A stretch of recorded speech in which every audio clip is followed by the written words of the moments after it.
যদি সকলে মিলে মার্চ করে দাঁড়ায় স্পিকারের সামনে এবং স্পিকার যদি আইডেন্টিফাই করতে পারে তাদের, প্লাস আরও অনেক পন্থা রয়েছে সেইগুলোর মাধ্যমে, তাহলে পরে কিন্তু এই বিষয়ে দুজন স্পিকারই যার সিদ্ধান্ত নেবেন দ্যাট ইজ ফাইনাল, তার উপর কোনো কথা বলা যায় না।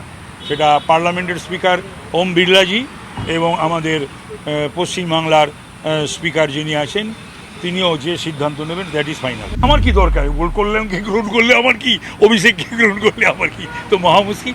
আমি চাই তৃণমূল দলটা উঠে যাক,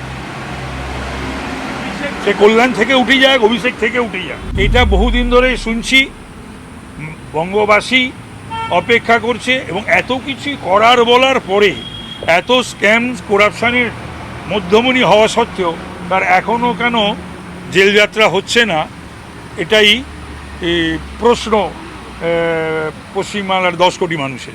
একে একে নিবিষে দেউটি, এদের অনেককে বোধ হয় মহিলার সভানেত্রী, যুব সভানেত্রী সব করেছিল না, এরা সব বাংলার নেতা নেত্রী, বাংলার নেতৃত্ব দেবে।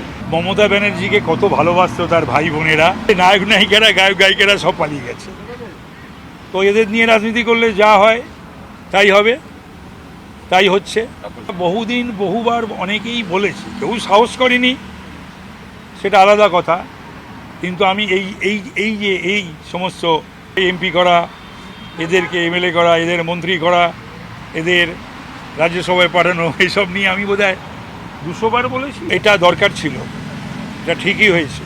এটা মমতা ব্যানার্জির ঔদ্ধত্যে, অহংকার আর দম্ভের, এবং প্রত্যেককে যে ছোট করা, অসম্মান করা, অপমান করা, এটার থেকে তো কেউ মুক্ত নয়, কেউ বাদ যায়নি।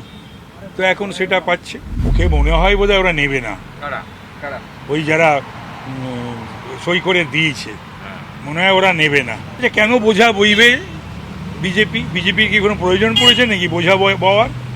মমতার মতো সুদীপ তো একটা বোঝা, সেই বোঝা বিজেপি বইবে কেন?